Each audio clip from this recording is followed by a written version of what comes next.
কিন্তু আমরা ক্ষতিপূরণ পাচ্ছি না। এমনকি আজকের যিনি সরকার আমাদের আজকে অন্তর্বর্তীকালীন সরকার, তার কাছে 1 বছর আগে আমরা আবেদন নিবেদন করেছি। উনি এটার ব্যাপারে ব্যবস্থা নেওয়ার জন্য লিখিতভাবে নির্দেশ দিয়েছে 4টা মন্ত্রণালয়কে, ভূমি মন্ত্রণালয়, স্থানীয় সরকার মন্ত্রণালয়, মুক্তিযুদ্ধ বিষয়ক মন্ত্রণালয় এবং পুলিশের মন্ত্রণালয়কে। দুর্ভাগ্য আমাদের মুক্তিযুদ্ধ মন্ত্রণালয় মারা গেছে, ওনারা নাই। ওনারা থাকলে তো আজকে মুক্তিযুদ্ধ পরিবারের পাশে দাঁড়াইছেন। মনে করি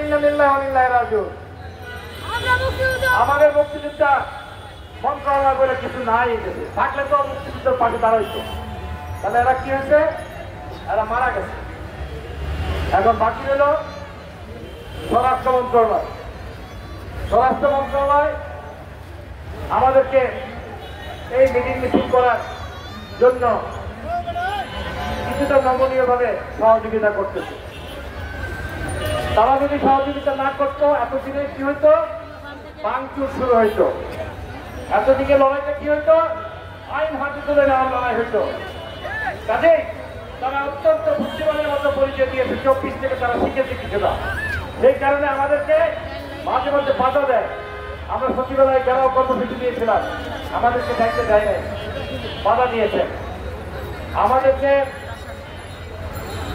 শাহবাগ চত্বরে গিয়েছিলাম, সেখানেও আমাদেরকে বাধা দিয়েছে। শহীদ মিনারে গিয়েছিলাম, বাধা দেয় নাই।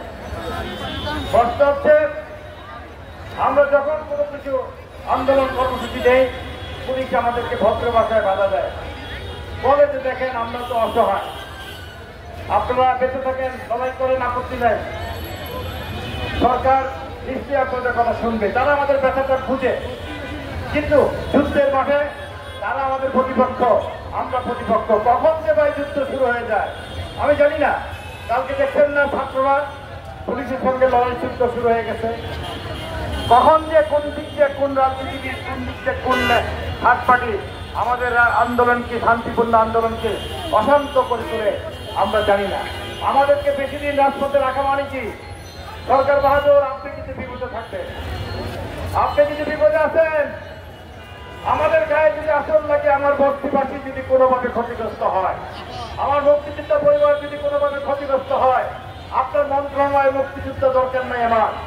আমরা নিজের আরেকটা যুদ্ধ করে আমাদের অধিকার আদায় করে নিতে জানি।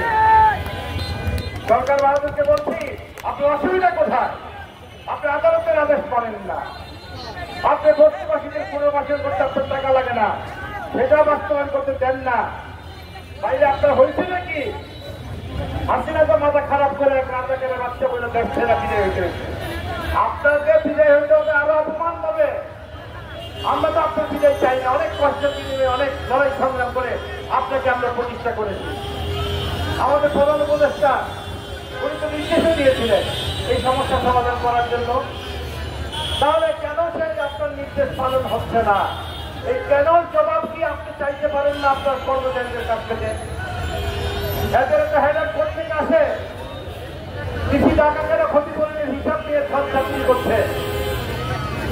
আমাদের ভূমি মন্ত্রণালয় কেন 7 সদস্যের কমিটি বানায়া সেই কমিটির রিপোর্ট আজকে 8 পাস হয়ে যায়, সেই রিপোর্ট দিচ্ছে না কেন? ভূমি মন্ত্রণালয় হাসিনার বাতিল করার চিঠি কেন তারা উদ্র করছে না? এই কেনর জবাব আপনি মাননীয় প্রধান উপদেষ্টা আপনি কি চাইতে পারেন না? আপনার কি সেই যোগ্যতা নাই? আপনি ভুলা হয়ে গেছেন, আপনি কি ভুলা হয়ে গেছেন, অদম্য হয়ে গেছেন। সেই কথাটা চাইতে আপনার অসুবিধা হয়। এতগুলো মানুষ, আর হাজার হাজার লক্ষ লক্ষ মানুষ আসার জন্য পাগল। আমরা তাদেরকে আনি না এখানে। সব দেশের ক্ষতি হয়, জনগণের চলাচল অসুবিধা হয়। আপনি প্রত্যেকটা বস্তুটিকে জিজ্ঞাসা করেন, প্রত্যেকটা মুক্তিযুদ্ধ পরিবারকে জিজ্ঞাসা করেন, তাদের সাথে তারা কি খুশি আপনাদের উপরে? তারা কি আমাদের এই দাবির সাথে একমত না? তারা প্রত্যেকটা মানুষ একমত। তাহলে কেন আপনি তাদের মতামত দিচ্ছেন না?